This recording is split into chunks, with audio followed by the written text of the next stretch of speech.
Hi, my name is Nayana Oliveira, and today I'm gonna talk about breakup stories. And I'm gonna show right now stories from two of my friends. I made some questions to them. They don't live in New York, so I asked them to record the videos for me, and I'll explain on the subtitles what it means.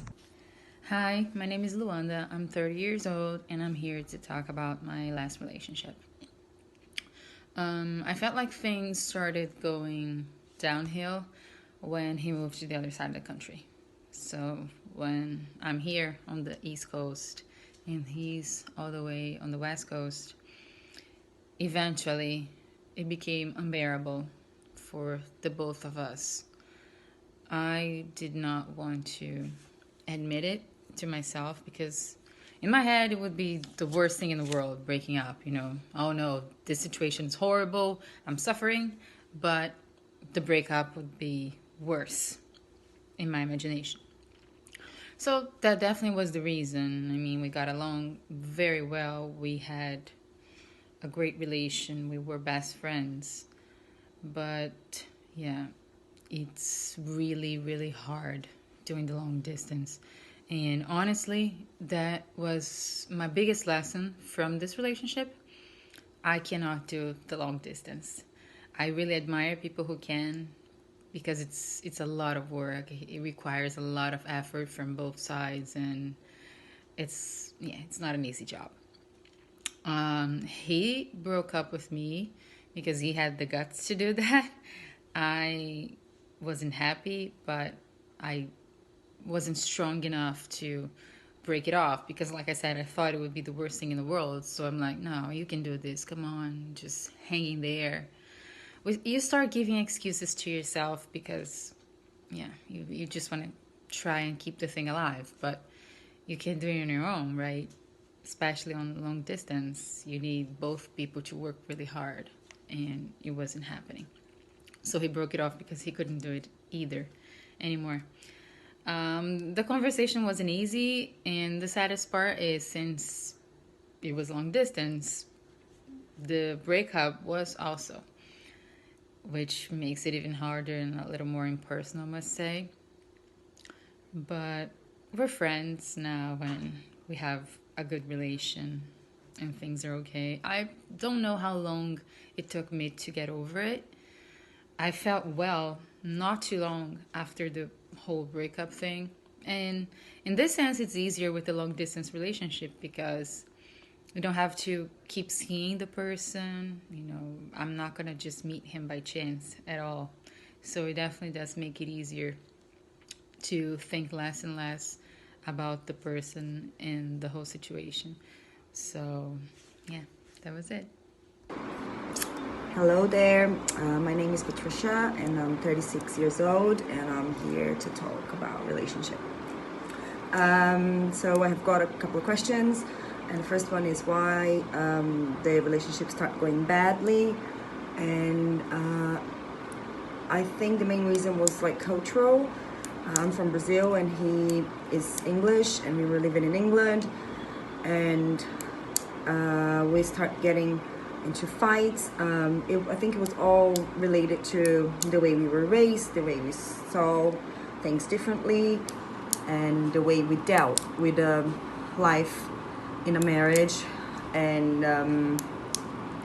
but the main reason why the relationship ended, it was actually because he cheated on me, and that's when it started like going really, really bad. And who did the breakup? It was me who took the initiative to actually come and say that I didn't want to be with him anymore because I couldn't trust him anymore. But it was actually an agreement that we had, because when I said I didn't want to be with him anymore, he said he was unhappy as well, and so it was like it was both that actually didn't want to be in the relationship anymore. And the conversation, it was of course painful, and it's hard to break up a relationship that when you're together for 5 years and you're married, there's a lot of things on our plates. But we managed because I guess we both were ready for it. So in the end, it wasn't a really hard conversation. And how long did it take to get over it? It's funny because it didn't took that long after we actually broke up, because as soon as he cheated on me and I found out that, but we still tried to make the relationship work, that's when it was probably the worst part of the relationship, because we were trying to put pieces together, but something that it's broken, it's really hard to fix.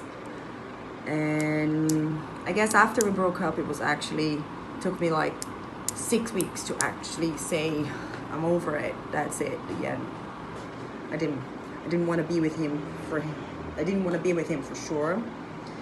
And how did I tell my friends? It was actually not hard, because everybody knew that we were in a bad place, so people saw it coming. So it was just a matter of me saying, yeah, that was it. I learned a lot with these videos, and as I showed on the subtitles what everything means, the dyadic breakdown and how the relationship start going bad, the interphasic phase, how long it can last and how long. And with these things, I learned that there are ways to get a better relationship from everything you are. For example, at home with my sister, at work with somebody that is grumpy in one day.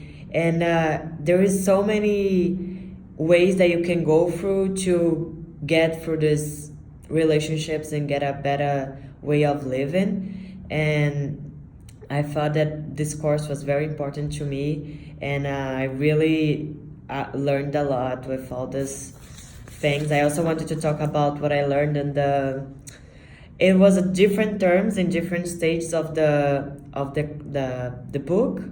Same as the lesson, but with different terms, such as differentiating, which is like instead of saying I, people start, instead of saying ours, people are saying I in between a couple.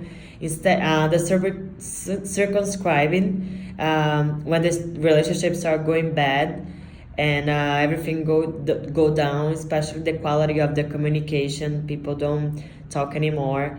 The stagnating, which is when they treat each other very differently, like old family and stuff like that. Avoiding each other is like very common when you're breaking up. And the last one, which is terminated, when the couple cannot talk anymore and there is nothing else to do in the relationship and they think it's really over it.